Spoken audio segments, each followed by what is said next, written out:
kubaho kwanjye navutse neza mfite n'amaso areba neza ariko Imana yemera ko bihinduka nkayahura.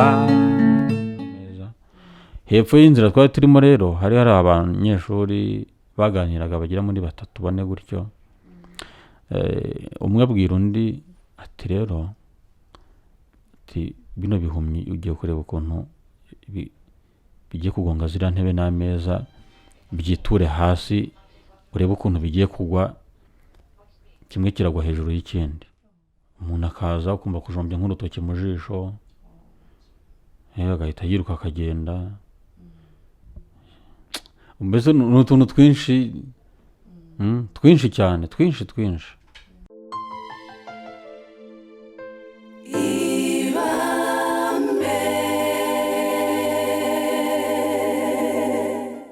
Reka twongere kubaha ikaze inshuti z'Ibambe Info Network, tubaha ikaze nanone kuri channel yanyu, channel mukunda. Abamaze gukora subscribe turabashimiye, abatarayikora namwe turabibutsa rwose mukore subscribe, mukore like, musharinge kugira ngo mudutere inkunga, muramuduteye inkunga rwose kandi Imana izaba umugisha.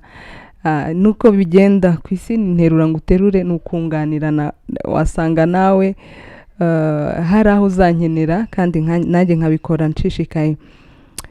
Turabashimiye rero nkuko mubibona twaje turi kumwe na EPIMAQUE, umuririmbyi w'umuhanzi mukunda. Hariho abamuzi ariko wenda biranashoka ko haba hariho n'abatamuzi. Tuba amahirwe rero kugira ngo mumenye byimbitse. Reka tumuhe umwanya abibwire ku buryo namwe mugiye kumumenya. EPIMAQUE muraho? Ugiye gutangira wibwira dukurikira kugira ngo babashe kumenya ese EPIMAQUE ni muntu ki? Bonda basuhuje bagire amahoro kandi nukuvuga ngo uyu munsi ninjye nabo. Amazina ngiro ni Ndayisaba EPIMAQUE nkuko bivuze. Ndo umugabo, ndo umuririmbyi, nkaba ndi umuhanzi. Ariko mu buzima busanzwe ndi n'umuganga ushinzwe kwita ku buzima bwo mu mutwe. Ubwo rero ubu niwe njyewe. Aho ngaho buri muntu wese ahita yibaza ati se nk'abakuzi baravuga ati ko EPIMAQUE tuzi ko afite ubumuga bwo kutabona. Ibyo bintu byose, izo nshingano zose azikora ate afite ubu bumuga? Bishoboka bite?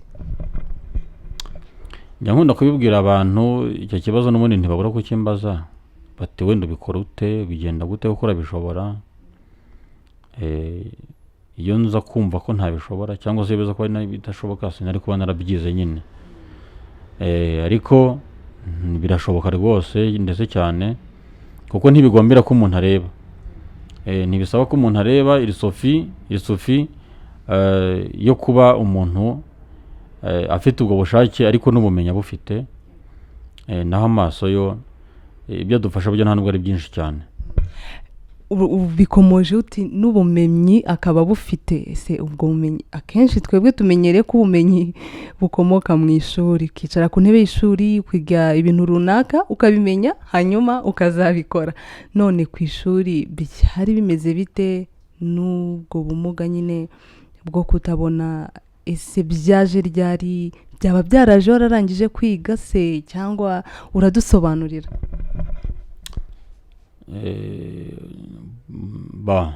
Ntabwo ari uko navutse ndeba ndanakura ngera n'igihe cyo kujya ku ishuri njyayo, ariko nyuma gatoya nibwo nafashwe n'uburwayi nyine, amaso ndarwara. Ubwo bagerageza no kuyavuza ariko finalement biranga ntibyakunda. Ubwo rero mpita njya kwiga mu mashuri nyine yabugenewe ku bafite ubumuga. Nahitaga njya kwiga rero Gatagara. Ho rero twigaga dukoresheje inyandiko, dusoma dukoresheje intoki. Imashini wanditse ku mashini nyine ku rupapuro utuntu tw'utudomo two tudomo tugenda ukozaho intoki gutya nitwo tuba ari inyuguti nyine. Kandi ubwo nyine twabaga twiga turi abantu batareba gusa, ariko kugira muri segonderi ho twabaga twigana n'abantu bareba tuvanze. Umwarimu akaza niba agiye kwandika akavuga ati mufate amakaye dufate note mwandike, akajya ku kibaho akandika, noneho nanjye ngafata imashini nkandika, ariko mbifashijwemo n'umwe mu banyeshuri wenda twicaranye agasoma ku kibaho ibyo mwarimu ari kwandika, ariko akabyandika nawe anabivuga, noneho ngewe ngatega amatwi ibyo ari kuvuga akaba ari byo nandika. Byumvikane ko byari n'akazi kabaga katoroshye, kuko urumva ni double travail. Ubwo rero ntabwo ari ibintu byakorwaga n'ubonetse wese, byasabaga nyine ko ari umuntu koko ufite uwo mutima ukumva ko yamfasha, kandi si wese uburyo bufite bene uwo mutima, urumva byabaga bigoye. Ariko twarize nyine Imana ibana natwe, turigatora tubona turabishoboye. Ubwo rero narize nyine segonderi irangira, njya no muri kaminuza niga iby'ubwo bumenyi nakubwiraga, bushingiye ku buzima cyangwa bwita ku buzima bwo mu mutwe. Ubwo rero ni nabyo nkora nyine mu buzima busanzwe. Ni iki cyakumotivye cyangwa ni iki cyaguteye imbaraga zo kwiga ibintu bijyanye no gufasha abantu bafite ibibazo byo mu mutwe? Buriya hari ibintu umuntu aba yumvamo cyane, iyo umuntu amaze kuba mukuru hari uburyo aba yiyumva, ariko n'ubusanzwe burya umuntu aba yizi, nubwo hari ukubwira ngo burya ngo abantu babaza umuntu, ariko burya umuntu niwe uba wiyizi kurusha uko abandi bamumenya. Yewe rero numvaga muri yewe nifitemo ikintu cyo kumva ko ndi umuntu ukunze cyangwa ukunda gutega amatwi undi cyangwa abandi, kandi nkumva byanshimisha kuba natega umuntu amatwi, ariko nkagira n'inama namu. Twari tugeze aho rero wagiye muri kaminuza, aho wari ugiye gutangira kwiga noneho ibyo bijyanye n'ubuzima bwo mu mutwe. Ese ho byari byoroshye, wabyitwayemo ute ku kigo gishyashya, kandi amashuri yisumbuye ko yo wigaga byari bimeze bite? Nibyo nakubwiye, ntabwo byari ibintu byoroshye, kuko kuva muri primaire twiga turi abantu batareba gusa, icyari kigoye cyane ahubwo ni muri segonderi, kuko ni ubuzima bushya twari tugiye kujyamo, ugiye kwigana n'abantu bareba wowe utareba, kandi batanakumenyereye nawe utamenyereye. Segonderi wayigiye he? Nayize Kayonza kuri groupe scolaire ya Gahini. Wigaga uba mu kigo kimwe n'abandi? Twabagamo, ariko rimwe na rimwe harimo n'abantu badafite imico myiza. Ibyo ni ibisanzwe ko muri sosiyete habamo abeza n'ababi, ariko ugasanga nyine n'ibintu bitugoye cyane. Harimo abantu b'abanyarugomo bakagukorera urugomo, bakakubwira amagambo atari meza, ariko nyuma naje gusanga ibi byari ngombwa yuko tubinyuramo kugira ngo tumenye ubuzima icyo ari cyo. Ijambo kubwira abantu nta nubwo burya ari byiza ko umuntu aba mu munyenga gusa. Ubuzima bw'umunyenga gusa burya naje gusanga atari bwiza. Burya ni byiza ko ni na ngombwa ko nibikomeye umuntu abinyuramo kugira ngo bimuteze indi ntambwe. Barutubwiye uti nahuye n'abana b'abanyarugomo abavuga amagambo atari meza, nk'ijambo ribi bashobora kuba barakubwiye na n'isaha wicara ukibuka ukavuga ati kabisa uyu muntu yambwiye nabi, ni nk'irihe? Njyewe nta jambo by'umwihariko nabwiwe, ariko bagenzi banjye barayabwiwe, nimwe mbyumva ubundi ntabinabyumva. Umuntu akaza kumva kujombya nk'urutoki mu jisho, agahita yiruka akagenda. Mbese ni utuntu twinshi cyane, twinshi, kandi nyine dushobora gutuma umuntu wenda yakwiheba kurushaho. Uretse ko nyine kubera ko umuntu wenda aba yariyakiriye, biramutse bibaye ku muntu utariyakira, n'ishuri yarivamo burya. Kuvuga ati abantu abagome, ntabwo nabasha kubana n'abagome nk'aba. Ariko iyo wamaze kwiyakira, urwo rugamba ubuhura narwo, ukaba wagenda umuntu agahita agutega nk'ikintu ugahita ukigonga, kandi abikoze nkana. Hari umunsi umwe nari kugenda njye na mugenzi wanjye, tugenda mu nzira ako kantu nyankunda no kukabwira abantu uwo mugenzi wawe nawe afite ubumuga? yari afite, twembi ntitwarebaga, twari turi kugenda umunsi umwe tugenda tugera ahantu hari harunze intebe nyinshi n'ameza bari gukoropa iyo nzu. Noneho iyo nzu yari ifite imiryango ibiri. Rero tugeze ku muryango ubanza niho ibintu byari birunze, intebe nyinshi n'ameza. Hepfo y'inzira twari turimo rero hari abanyeshuri baganiraga bagera muri 3-4 gutyo. Umwe abwira undi ati rero ati bino bihumyi ugiye kureba ukuntu bigiye kugonga ziriya ntebe n'ameza byiture hasi, urebe ukuntu bigiye kugwa, kimwe kiragwa hejuru y'ikindi. Ubwo babivugaga hari n'ukuntu abantu bajya batekereza ko iyo umuntu atareba no kumva atumva, akabyavuga n'ibintu rwose ari bugufi bwawe atitaye wenda ngo aranyumva cyangwa ntanyumva. Niba hari wenda batekereza ngo niyo yanyumva ntari kundeba wenda ntacyo bitwaye simbizi, ariko benshi nagiye mpura nabo batekereza gutyo. Uwo nawe rero uretse ko we yanabivugaga adatekereza ko twaba tunabyumva, ariko burya twebwe amatwi yacu aba numva cyane. Ubwo rero bivuze uwo mugenzi wanjye nta nubwo yari yabyumvise, njye nahise murya kara ndabona niko nibyo bavuze urabyumvise. Ati oya. Ndabona nti rero witonde, hano imbere bavuze ko hari undi ntebe n'ameza. Uretse ko natwe nubwo banabivuze, natwe ni ibintu twari tumenyereye ko iyo babaga bari gukoropa iyo sale, urumva ni sale yabaga irimo intebe n'ameza twasengeragamo, bakoreragamo inama, bagiragamo iki, urumva byanze bikunda byumva ko intebe n'ameza babaga babisohoye. Ni ibintu natwe twabaga tuzi. Umuntu utabona rega abafite n'ubwenge bwinshi nuko abantu benshi batajya babasha no kubimenya, ariko hari ibintu byinshi tuba tuzi abantu ariko batazi ko tubizi. Ubwo rero n'ubundi ni ikintu twiyatandaga ko ari uko biraza kumera, n'ubundi ko ufite ko izo ntebe nyine n'ameza birunzaho. Gusa ntubuzi ngo ndazigeraho ryari, ariko niyo ugiye kuzigeraho buryo uranabyumva. Ubwo rero yake bivuga mba muri yakara gutyo mba ndamusobanurira nabwo ni ukwitonda kugira ngo tutaza guseba n'abana abantu bari kutunnyagaho dutya. Ubwo mba namukuruye tugendera hepfo gatoya mu byatsi turatambika, noneho twumvise twarenze hahandi aho bavugiraga abakoropa, turongera turazamuka dusubira mu nzira. Ubwo rero tugeze hirya nibwo dusubiye mu nzira ruguru, wa wundi nibwo yongeye akavuga ngo sinzi ikintu kibibwiye ko za ntebe zihari, kuko bitaguye hariya rwose ngo ubone filime ukuntu byari kwibarangura hariya. Bari bategereje kubona filime y'abantu nicyo bari barindiriye. Ubwo rero icyo gihe nta nubwo numvise ari ibintu bifite icyo bivuze, gusa ahubwo nyuma nibwo nabitekereje nyuma hari ukuntu ubona ikintu ntuhite ugitekerezaho cyane, ariko wenda nyuma ukazafata akanya ko kongera ukabyibaza.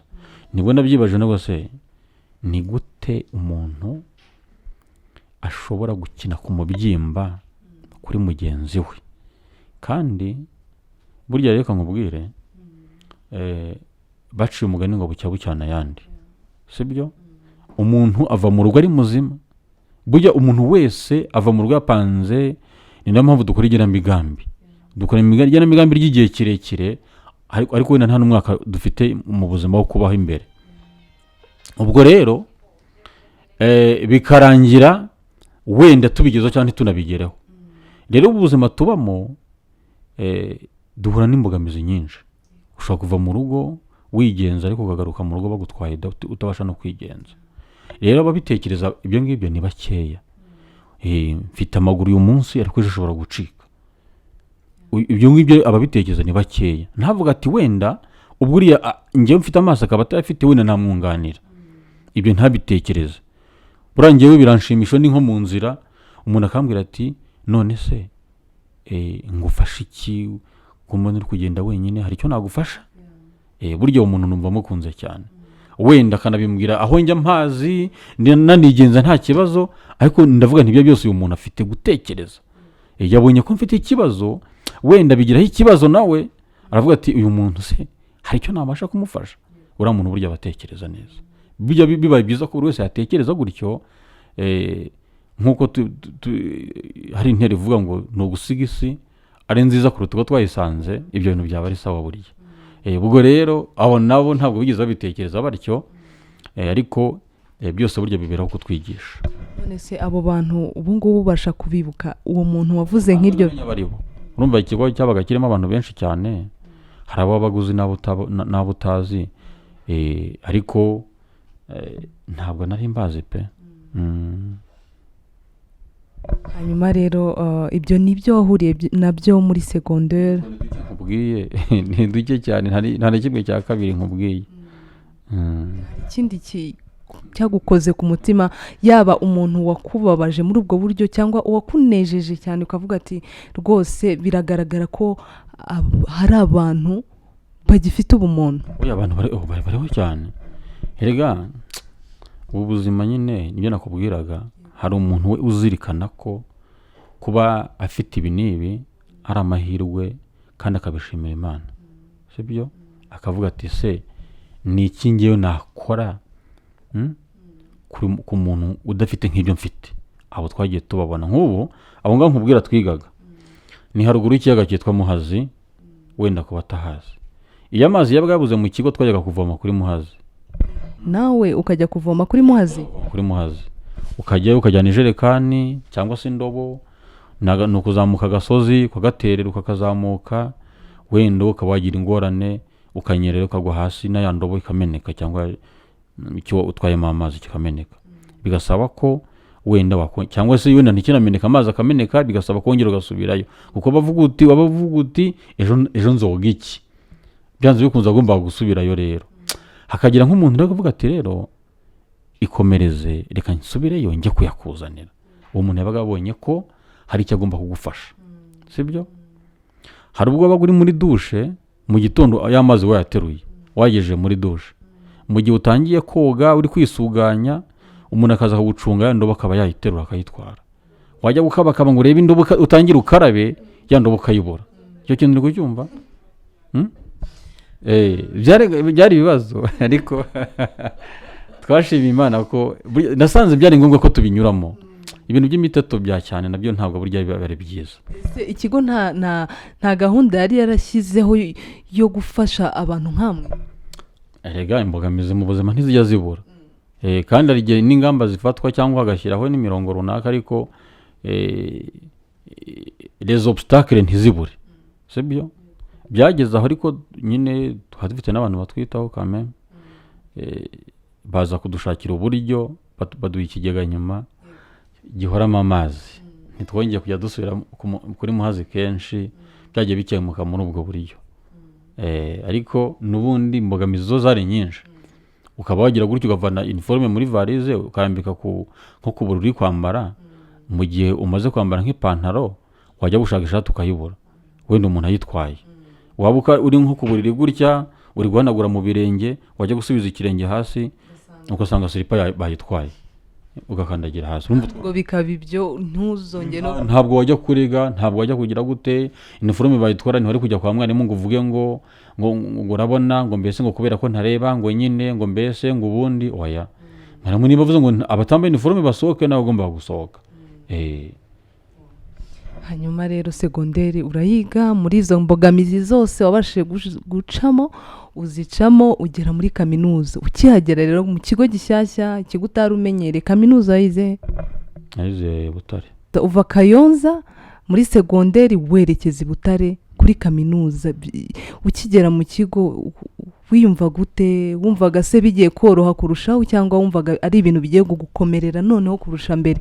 Uba wumva nta nubwo wumva ukurura ngo uvuga ute se bizagenda gute, gusa wumva ari urugamba rukomeje rw'ubuzima, uvuga uti nyine ibizaza nzahangana nabyo mu mbaraga mfite. Ariko nyine wabizi ko umuntu akura burya na moyen d'adaptation ye burya nayo igenda ikura. Hari ibyo uba waranyuzemo byaguhaye experience bikazagufasha rero mu buzima buri imbere. Ibyo nabyo buryo umuntu abishingiraho kandi bikamufasha. Ubwo nyine nageze Butare, ugira gutyo ugakubitana n'umuntu muziranye, ugakubitana namwe mwabanye kuri segonderi, kumva nabyo bikongera akamorale, kavuga uti wenda uyu yamfasha. Ariko rwose nko ku munsi wa mbere nagiye ku ishuri byarangoye kuko nagiye ku ishuri ntazi ngo nzaniga hehe, ari ukugenda gusa ugashogoshera ukagenda, ari ukubaza gusa. Ari ukubaza ukava mu ishuri rimwe ujya mu rindi, uva muri rimwe ujya mu rindi, wanageramo abanyeshuri bakamera nk'abikanze babonye utabona si umuntu bura ntiyayobye, ukumva bari kongorerana bikanze byinshi. Ariko akaba abanyeshuri bari shapu banatinyuka, akaba yakwigira kubaza se none twebwe ko twaje kwiga nawe waje kwiga se? Nanjye naje kwiga. Baba bafite amatsiko menshi cyane, nyine ukagerageza kuyabamara. Ubwo mu by'ukuri nihuse ntabwo narondora byinshi kuko byabaga ari ibintu bigoye, ariko nibura muri kaminuza aho hari ukuntu n'iterambere ryari ririmo, aho imyaka yari igeze, ikoranabuhanga ryari rimaze kwiyongera, ibintu bitakimeze. Urumva muri segonderi nakubwiye ko byasabaga ko umunyeshuri ansomera ku kibaho, kandi nabyo akaba ubwo umubuze neza, ukicara gutyo umunsi ukira, n'ejo bikamera nk'uko, n'igihembwe kikaba cyashira nta note wafasha. Ukagerageza kwiga kuba makini, ibyo twita kuba makini, kuba attentive mu ishuri, ku buryo ibyo mwarimu yigisha nibura ugerageza kugira ibyo utahana, akaba aribyo nabyo bizagusindagiza mu kizamini cyaza, ukabona urakivutuye amanota ukayabona. Ariko rwose note warabuze note. Muri kaminuza aho amahirwe yari ahari rero, ibyo suko byari bimeze, kubera rya koranabuhanga nkubwira, byari byoroheje kuba wafata flash ugahereza mwarimu, noneho akagushyiriraho note ziri soft, noneho nawe ukagenda ukayishyira ku mashini, kuko dukoresha computer natwe bisanzwe nta kibazo, ariko twebwe ziba zivuga. Hari programu zijyamo zongerwamo, none computer ukayikoresha ivuga. Na telefone dukoresha nazo ziravuga, kwandika ukora ku nyuguti ikayivuga. Ubwo rero ubwo buryo bwagiye budufasha gukora imprimante zempurima iyo nyandiko nakubwiraga, ukaba wagenda ugacomekaho ugahita wempurima bikaza biri muri ya nyandiko. Iyo imprimante yabaga ihari aho wize hose? Zabaga zihari. Hari inzu twari dufite yabaga irimo bene ibyo bikoresho twabaga dukeneye by'umwihariko. Ukajyayo rero, habaga harimo n'abantu bashinzwe kuyikoramo, ukajyayo ugashyira kuri imprimante nyine kuri machine, bagacomeka imprimante ikabyempurima biri muri ya nyandiko. Cyangwa se wanabishaka udashaka kugira kubera rya koranabuhanga, ukabagenda ukazishyira mu mashini ukazisomera ku mashini. Ya mashini nakoye kubivuga ikajya gusomera, utagombye kujya kuvuga ngo urasomesha intoki gutya. Kuko biranatinza burya. Ubwo rero ibyo byagiye bidufasha. Hanyuma rero uriga kaminuza, ugeze mu gihe cyo kwandika igitabo bigenda bite? Nibisanzwe cyo kora wenda hari aho ushobora gukenera kwenda nk'umuntu wabigufashamo bitewe na topic ufite. Ushobora kuba wakenera ubufasha bw'undi muntu, ukabasha kumwenda umuntu wenda akaguherekeza, wenda ugiye nko kuri tere, urabyumva nta hantu wenda ugiye bwa mbere, ukeneye ko ufite umuntu mwajyana wenda yagira ibyo yagufasha. Mbese ibintu nk'ibyo urabona mu gukora igitabo hari etape umuntu ageraho, wenda agakenera abandi bantu bo kugira ibyo bamufasha gusubiza. Urumva kandi baba ari abantu ugomba guha questionnaire, hari uwakubwira wenda akajya gusubiza wandika. Ariko urumva icyo gihe wenda ndavuga ngiye ko byari bimeze, kuko twese ntabwo byabaga ari kimwe bitewe na ntuza. Ngiye byageze aho ngaho ari etape byagezeho nifashisha umuntu, twajya nko kuri tele gutyo, kwa kundi uha questionnaire abantu ngo basubize, wenda akaba basubiza, noneho uwo muntu akagufasha kwandika. Ariko naho nageze nkajya nkoresha recorder, umuntu bakansubiza, ahubwo none nge nkazabisubiramo nyuma, ariko nakoresheje recorder bansubije, recorder yabifasha. No mu kwiga akantu ntakubwiye, no mu kwiga ndi imbere ya mwarimu nabaga mfite recorder. Kwa kundi mwarimu abasobanura ibintu yandika ku kibaho, nkabira yandika ku kibaho, urumva simba mbibona. Ariko kuko bayandika nabivuga byinshi burya, ibyinshi urumva nanjye mba mbifite, mba nabikuruye kuri recorder mba mbifite. Urumva every time nkaba mbifite, mvuye twaye gutera nkashyiramo naba ndyamye naba ngenda naba njya nkashyiramo twa ekuteri nkiyumvira bigatuma ibyo mwarimu yigishije nanjye nkomeza kuba mbizingatiye. hanyuma rero ishuri rirarangiye kaminuza, hanyuma ya kaminuza hari irindi shuri warengejeho? Oya, hari ibyo umuntu aba puraninga wenda bitarakunda gusa, ariko kwiga byo ni uguhozaho. Uretse ni wenda izindi trainings ahubwo wenda umuntu aba agiye afata nyuma zituma wenda umuntu agira ibyo yihuguramo biri aho byo nyine icyo byamwongereraho, ariko kugeza ubu nari mfite lisansi gusa. Numvisha amashuri yose wize ntigeze numvamo ko hari ahantu wageze ukiga n'umuziki, ariko ndabona ufite gitari. Si gitari niyo gukoresha iki? Hari amasomo umuntu yiga ku ruhande mu buryo bwa accessoire gusa.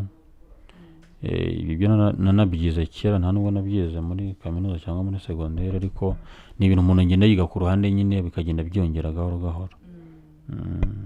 Ubu udacuranga gitari rwose? Ndagerageza.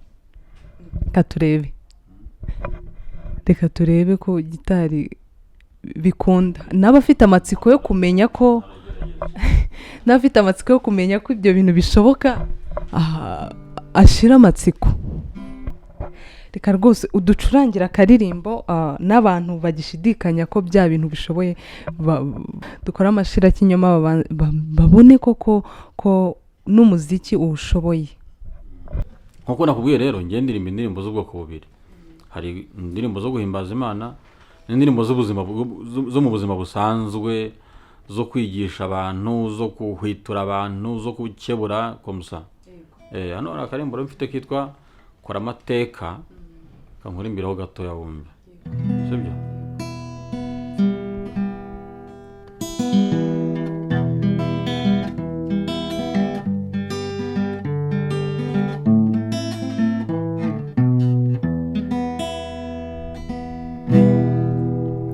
Mu mibanire y'abantu habamo inzira hakavamo inzigo, mu migirire mu mivugire amateka akandikwa ntasibangane, mu rugendo rwawe mu mikorere kugeza ku iherezo ry'ubu buzima.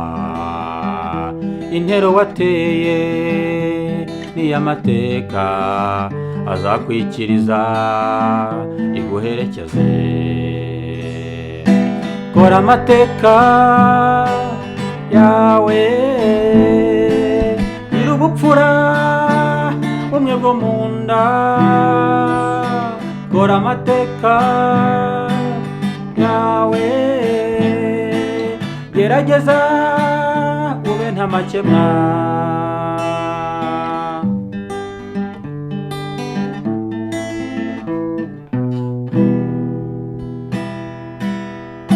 Umutima wuzuye urwango, amacakubiri ndetse n'urugomo bisenya nyirawo uruheno.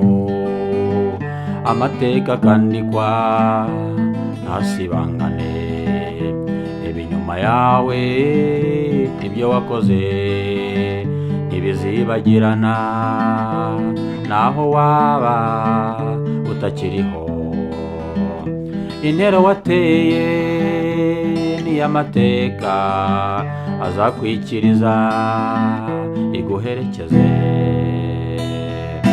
Kora amateka yawe nyir'ubupfura bumwe bwo mu nda. Kora amateka yawe, gerageza ube nta makemwa. Kora amateka yawe nyir'ubupfura bumwe bwo mu nda. Kora amateka yawe,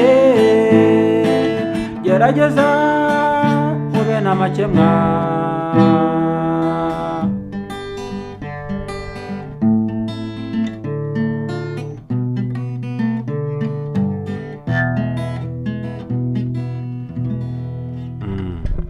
ati kora amateka gira ubupfura bumwe bwo mu nda. Ni message iteye ubwoba epi.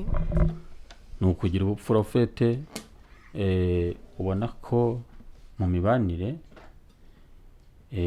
uburyo tubana, uburyo abantu babana n'abandi, ubunyangamugayo ubona ko bugenda bushira.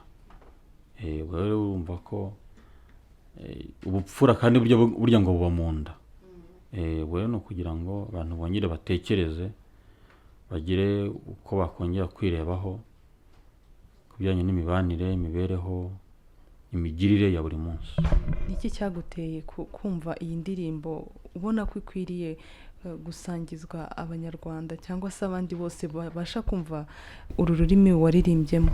Mbona icyo nkubwiye nyine cyuko uko iminsi igenda ihita, iyo ureba uburyo tubanye, uburyo tubayeho, uburyo abantu bitwara, nyine ubona ubupfura bugenda bubashiramo gahoro gahoro.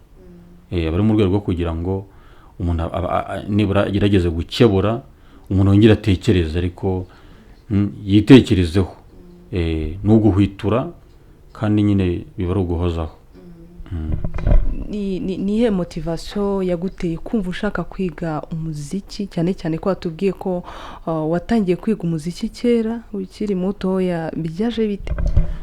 Ni ibintu biba biri mu muntu.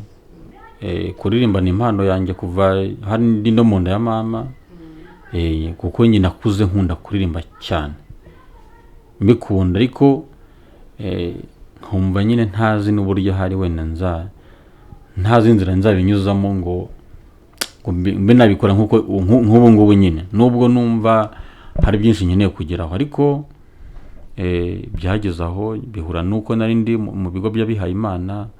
Burya muzike kuri bo ni ibintu baha agaciro cyane.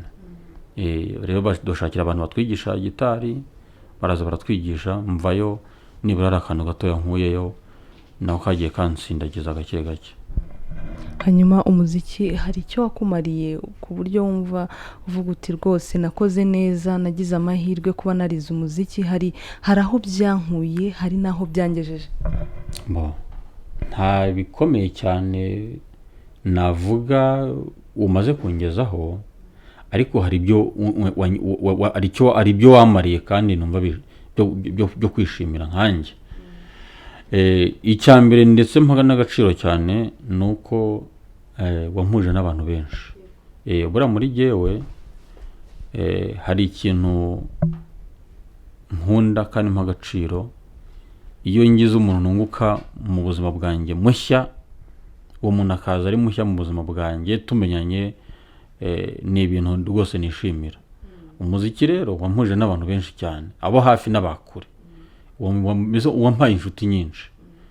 Kandi numva ari ikintu, burya ubuzima ni abantu. Burya ngo udafite abantu, burya naje gusanga nta n'icyo wageraho. Iyo ufite abantu baguha ibitekerezo, bakaguha amafaranga, bakaguha ubumenyi, bagungura inama, bagira gute. Ni ukuvuga ngo iyo ufite abantu burya bufite byose. Umuziki rero wanshoboje kumenyana n'abantu benshi. Watubwiye ko ukora ibintu bijyanye no kugira abantu inama bafite ibibazo wenda byo mu mutwe. Hari umusanzu umuziki utanga muri ako kazi kawe? Ntabwo najya ngo nguhamirize ko mu byo nkoresha harimo n'umuziki, ariko ubundi ubusanzwe mu kazi nkora, umuziki ni kimwe, ni igikoresho kikoreshwa. Nubwo njye ntagikoresha, ariko hari aho bikoreshwa, bitewe n'ibihugu, bitewe n'ahantu, ibintu mbese umuziki, kuko hari ikintu twita music therapy, sibyo? Umuziki rero umva ko ni imwe muri therapy zifashishwa kugira ngo ubuzima bwo mu mutwe butekane, bujye ku murongo bukwiriye kubamo. Hari igihe wumva indirimbo se ahubwo ukumva hari ukuntu iri kukuderanja mu mutwe, kumva iradunda indirimbo nk'iyo ngiyo ifasha umuntu mu mutwe mu buhe buryo? oya nyine muzike nazo burya ziratandukanye.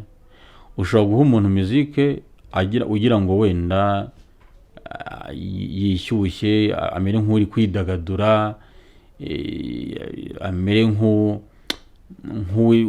mbese ukamubera ka motivasiyo koko. Haba hari ubwoko bw'umuziki bufasha mu kuvura mu mutwe cyangwa injyana zose? Ntabwo navuga ko ari injyana zose, ariko biterwa nanone n'ibihe ubona umuntu arimo n'icyo ubona cyamufasha. Ushobora kumureba bitewe n'uko ameze, ukamugenera akamizike gatuje ubona gashobora kuba kamushyira ahantu yakumva aguwe neza. Ushobora nanone kumuha akamizike kihuse, nk'ibyo navugaga mu kanya, ku buryo nyine kanamufasha kuba yanabyina. Kamufasha kuba yabyina agashyuha, ukabona abaye motive bigendanye n'uko wabonaga mbere yari ameze, bikaba byamufasha. Biterwa n'ibihe ubona umuntu arimo. Hanyuma nk'igihe umuntu ari mu bihe byo kwiheba, byo kumva yararetswe, umuziki ushobora kumufasha ni nk'uwe? Ntabwo dukunda ibintu bimwe, ariko umuntu ushobora no kumwegera ukamuhindurira imiziki, ukamuha utuziki tworoshye, kuko uburyo ugomba no kubikora wanevariwa, ubona ko aba wanamubaza. Ukamuha akaziki gatuje, ukamubaza se urabyumva ute, akaba yakubwira uko ari kubyumva. Ejo ukaba wamuguranira ukamuha kandi gatandukanye na ka kandi, akaba yakubwira ati ndumva bimeze uko, ukamenya nyine n'icyamufasha. Kuko kuvura ni hagati ni interaction ibiri hagati y'abantu babiri. Ukamuganiriza, ukakubwira uko abyumva, ukaba wahindura sura byumva ute, akaba yakubwira ati ndumva hano ari sawa. Akamuryoheye bitewe nanone nuko uwo munsi ari. Hanyuma ipima mu buhanzi bwawe, mu rugendo rw'ubuzima bwawe, ibyo ari byo byose, harimo indirimbo nubwo yabimwe wicara ukavuga uti iyi ndirimbo iyo nyiririmbye numva nanjye ubwanjye hari ukuntu irimo kumfasha, iyo ndirimbo yaba ari iyihe? Wanjye ntakubeshye, nta ndirimbo nkunda ngo mvuge ngo iyi ngiyi numva nyikunda cyane. Biragoranye, ariko nanjye reka ngusabe indirimbo urayiducurangira, uyituririmbire, indirimbo ivuga ku mateka yawe. Urayibuka? Yitwa Nyitaho. Mbona indirimbo nk'agace kamwe kubera ko ari ndende.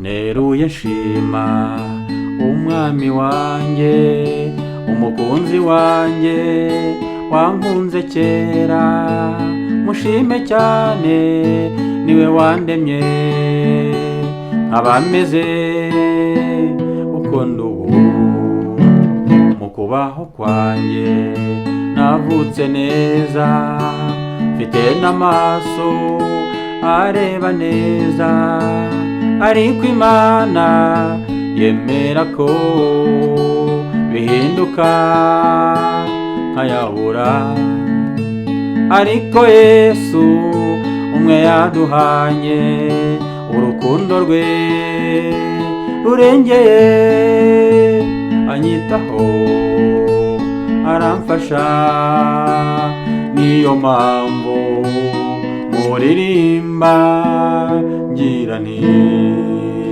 byiringiro byanjye ni Yesu, ibyishimo byanjye ni Yesu, ntacyo nifuza ngo nyibure, iyo mutabaje aranyumva. Nuba yitwa Nyitaho. Ubwo bazakenera kumva ibindi birenzeho, bazajya kuri chaîne yanjye bazayisangaho. Iyo chaîne yawe ni yihe kugira ngo? Chaîne nyine yitwa Ndayisaba EPIMAQUE TV. Yanditsemo gutyo biraza, n'izindi zose ziriho akazibona. abantu mukunda indirimbo nyitaho nkanjye turabararikira gusura iyo chaîne ndayisaba EPIMAQUE ushatse wanakwandika uti anyitaho by ndayisaba EPIMAQUE kugira ngo byihute uzayibona kandi ntuzibagirwe gukora subscribe kuko EPIMAQUE afite indirimbo nziza cyane nta ndirimbo nimwe njya numva ari indirimbo yo kumva ugatambuka gusa ahubwo ni indirimbo wumva ukeneye kumva kwiga ibyo ari byo byose nawe nuyumva nkurarikiye kuzumva indirimbo ze akarimbo nanone mpimbye vuba baragerageje kukumva nimba sinanayisohora ariko hari ukuntu urimba indirimbo nyine ahantu kumva abantu bahise bayimenya cyane naho ugiye wenda ugatekereza ko batari bayizi bakaba bayigusaba yo yitwa ntawe nkawe nakoreka indirimbo yo gatoya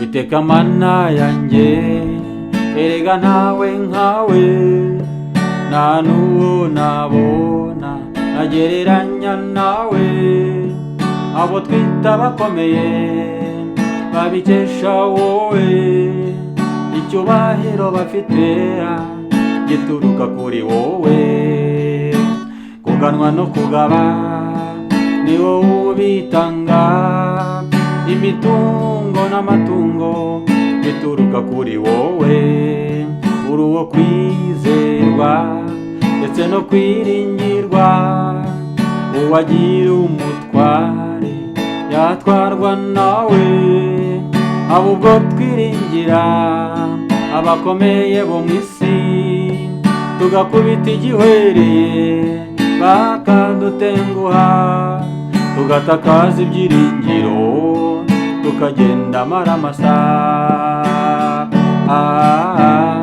ntawe nkawe iyo tugeze ahakomeye twashobewe tubunze imitima tukirukanka diridiri ngaho mu bapfumu mu bacunyi abahanuzi b'ibinyoma bakadusaba ibyamirenge tukagira icyizere kikaraza amasinde ariko wowe mana ntiwigera uducunaguza uduha ibidukwiye mu gihe gikwiye niyo mpamvu nyirane erega ntawe ntawe ntawe ntawe niyo mpamvu nyirane erega ntawe ntawe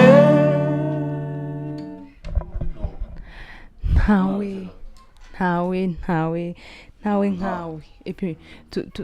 akandi kamwe gasoza hanyuma tukubaza utubazo dukeya hanyuma dusoza ikiganiro cyacu urakaduhitiramo nta kibazo agasanzwe kari mu navuga ko nyine ari ubwoko bubiri ndirimba jewe byose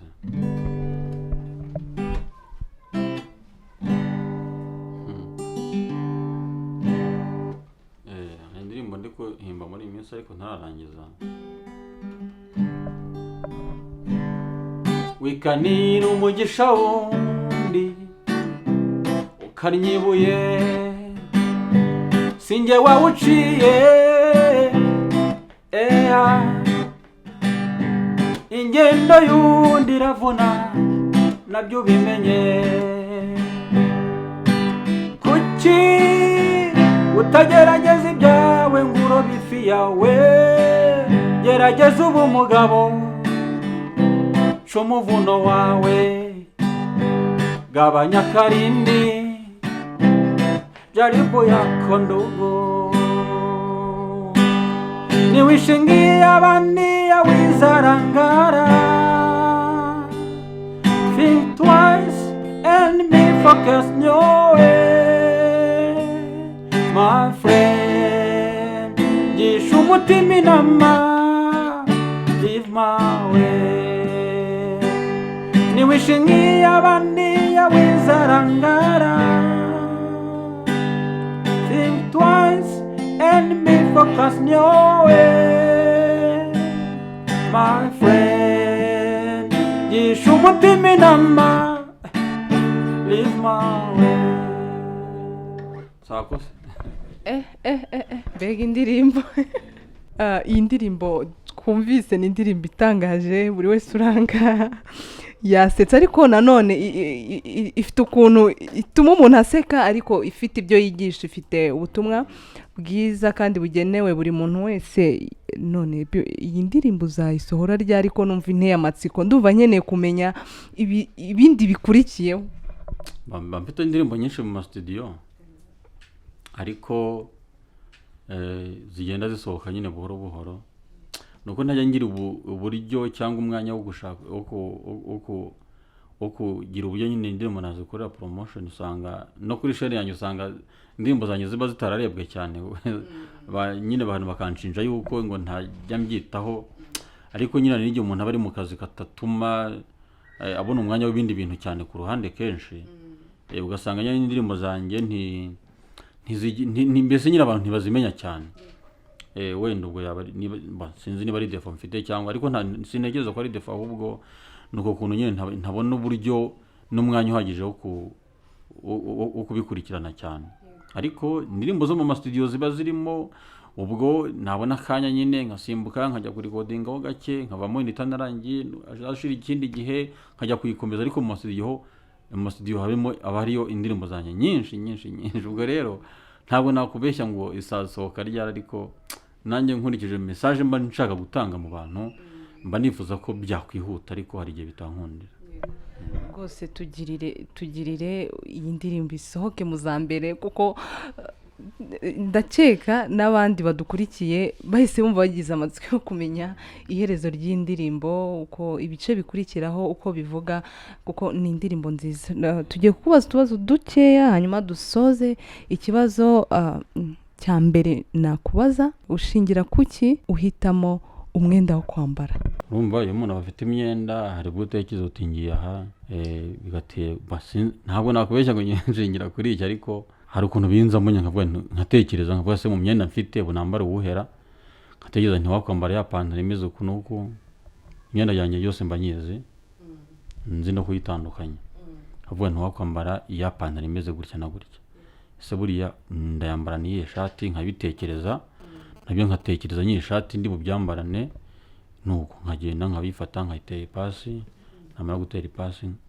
n'inkweto nkayihanagura ubundi nkambara nkagenda bwirwa n'iki ko iyo myenda ijyanye ngo ufite ipantaro y'umukara wenda irajyana n'ishati ya brasier cyangwa sinjye barabiguze se mba mbizi ku buryo unamenya ibara ukavuga uti iyi shati nguze ni umweru mba mu isoko nzi imyenda nguze ukwisa urumva intoki nubwo umwenda kuwushima ni njye wishimira nkamenya ko ari mwiza nkumva uranyuze nkumva niwo nshatse kuba ndi butware ahubwo iyo maze kumva njye nkushimye mbaza umucuruzi akambwira ibara ryawo ariko noneho uretse n'ibyo ubu ngubu kubera ryaterambere nakubwiraga hasigaye hariho n'amapurikasiyo atubwira n'amabara y'imyenda sibyo si n'imyenda gusa n'ibindi bintu muri rusange ukaba watunga ufata telefone ugatungaho wacanye apurikasiyo ikaba yakubwira ibara ry'uwo mwenda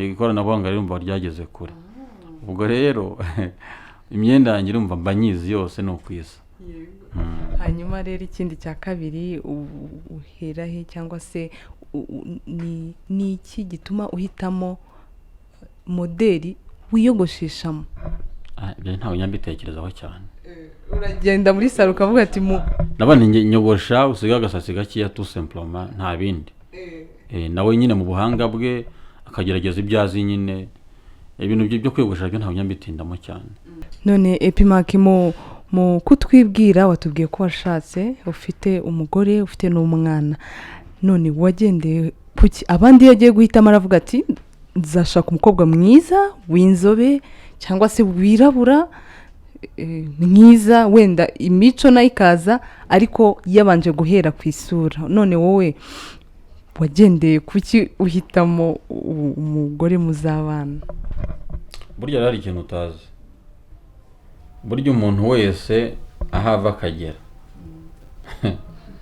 iyo ari kurambagiza cyangwa kurambagizwa, burya wenda ku ruhande rwe ashobora kuba yaba yashimye, ubwo ndakomeza nyine, ubwo nicyo mpereyeho. Ariko nyuma y'uko ashima, burya iyo afite umuntu w'inshuti, burya aba akeneye ko yagira nawe akantu k'agafeedback yakumva kava muri wa muntu w'inshuti ye, bazi ko nakunze kanaka, buriya wakwereka kanaka akambwira nawe uko icyo abivugaho ra, buri wese burya hava akagera, ako kantu burya twese turakagira. Nk'ubu ukaba ufite umuhungu mukundana, ukaba wabwira undi mukobwa mukundana w'inshuti yawe, ariko kanaka buriya ko hari ukuntu turi kuvugana muri iyi minsi, buriya umubona utera, kugira ngo wumve icyo abivugaho, wumve icyo abitekerezaho, burya umuntu wese akana akagira. Kuba ari nkanjye utareba nshobora kujya kurambagiza rero, akubye twe tuba tuzi no kurambagiza. Urujya uragenda ukaganiriza umukobwa ukamwumva, mukaganira, kwanza ukabanza ukumva mindset, ukumva imitekerereze ye, ukumva uko yumva ibintu, ukamujyana hirya ukamujyana hino, ukumva nyine uko yumva ibintu, ukumva niba ari umuntu kuko mwagendana. Noneho indeshyo y'uburyo wayumvise, ukangana niba byibushye, niba ukunda ubyibushye, niba ukunda unanutse, niba ukunda muremure umugufi, ibyo ba wabyumvise burya. Twe nawe kubwiye ngo n'ibintu tuba tuzi, abantu batazi ko tunabizi.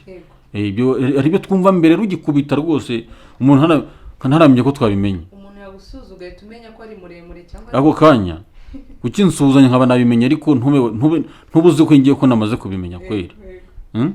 Ibyo niba nakumvise nkumva nagukunze, numvise akajwi kawe nkumva kari gusona neza, mu gihe ndimo ndakwegera tuganira nkaba namaze gukubita icyumvirizo kera nakumvise, ariko utanazi ko nabirangije jewe. Ubwo rero wenda ibisigaye nibyo wenda byo kuvuga ngo sebara ni inzobe arirabura, bizo ko ngewe numva ntabwo nyabitindaho cyane. Apfa kuba ari umuntu ufite agasura keza.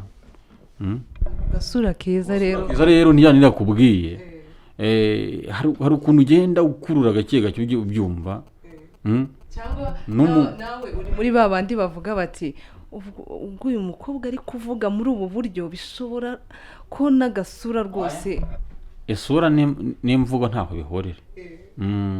Ntaho bihorera, ubibara gutyo nge ntekereza ko ajya nibeshya cyane. Agasura keza rero ukamenya ute? Ubwo agasura ugenda ukamenya gake gake. Gake gakeya, wenda iby'ingenzi wowe binakomeye ukaba wabyimenyeye, ariko nabo bishobora kumubaza utari kubundi uri inzobe urirabura bimeze bite, ukaba mubaza akakubwira ati ndira ngendirabura. Urumva muri kuganira kameme, uyu muntu yo muganiriye kabiri gatatu, uburya inshuro gatatu muganiriye ibitandukanye niyo mwaganiriye bwa mbere. Ikiganiro bumva kiba genda kimwimbika gahoro gahoro, kibita kwimbika. Ubwo rero ushaka kumubaza ariko burya urirabura uri inzobe haryo bimeze bite, akaba yakubwira. Kandi sinekereza ko kuba yakubwira ngo ni inzobe kandi atari inzobe se, sinekereza ko aba anakubeshye nawe burya abanibeshye. Nta nubwo kandi ari ibintu umuntu yajya gutindaho ku buryo byatuma wenda nabifataho umwanya wenda ngo ajye kuvuga ko ari ibintu yajya no kukubeshya, cyane cyane ko isura ça ne compte pas kuri njyewe. Ubwo rero iby'ingenzi ngiye mba nabimenye, numva binafite n'umumaro.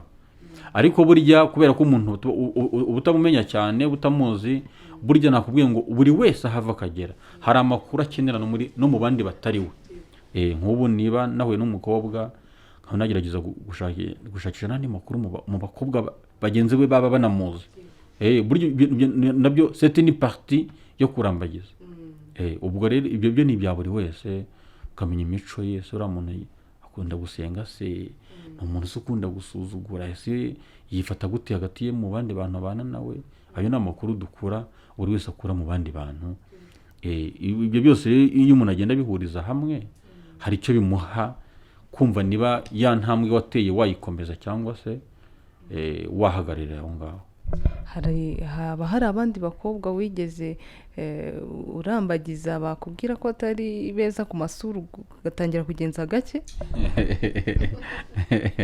hari ibyo umuntu atakwiriwe anavuga, ariko njye namenyanye n'abantu benshi, namenyanye n'abantu benshi, no kujya gutoranya uwo twabanye byari ikindi kigwa, kugira ngo numve nshishoje koko mu bantu benshi nari nziranye nabo nitonde, kubera ko nagiye menyana n'abantu benshi, kandi umuntu ugeze mu gihe cyo kurongora biba bisaba kwitonda ngo akore amahitamo yitonze koko. Ikiganiro rero duheze muri ibi nticyarangira, ko amatsiko aba ari menshi cyane, buri wese afite byinshi yifuza kukumenyaho EPIMAQUE, ariko reka dusoreze ahangaha. Ariko mbere yuko dukortira, reka ugira icyo ubwira abantu. Hari abantu benshi ahura n'imbogamizi zimwe y'ubuzima bikamuca intege ku buryo yumva nta kindi kintu ashobora gukora. Harimo abafite ingingo zose z'umubiri, ariko kubera ko gusa yacikirije amashuri akumva ko byabaye finale, nta kindi kintu yakora, wenda yaba akiri mutoya akabura nk'umubyeyi wamusapotingaga, wamufashaga, agahita yumva ko nyine ubuzima burangiye. Ndagira ngo ugire icyo ubwira abantu bari mu ntege nke bitewe n'icyo babuze, cyangwa se bitewe n'uko bavutse bisanga bikabatera gucika intege nke. Bari abantu baba bakeneye no guhumurizwa cyane, kandi burya umuntu wese wageze aho yumva atentebutse, burya aba ari umuntu wo guhumurizwa. Rero ikibi birinde gucika intege, bumve ko ari urugamba nyine rw'ubuzima, kandi umuntu ararwana. Iyo uri ku rugamba urarwana mpaka utsinze, cyangwa se ukanatsindwa, ariko ku mwisho bikarangira. Murakoze cyane, reka dushyire iherezo kuri iki kiganiro. Turabashimira abantu mwese twabanye kuva tugitangira ikiganiro kugeza gishoje. Tunibutsa abatarakora subscribe kuyikora, mukore like, mukore share ndetse na comment zanyu. Ufite ikibazo ashaka ko tumubariza EPIMAQUE ashobora kucyandika muri comment, hanyuma tukazakimubaza. N'abashaka ko tuzongera tukamugarura bitewe n'ibibazo mushaka kumubaza, rwose nabyo biremewe, mubitubwire muri commentaire. Nizere ko nitubahamagara muzatwitaba. Nta kibazo rwose.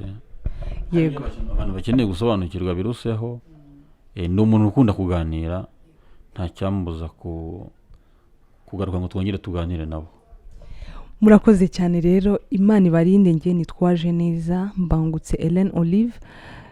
Channel ni IBAMBE INF NETWORK. Tubahaye ikaze no mu kindi kiganiro kizakurikiraho. Imana ibarinde.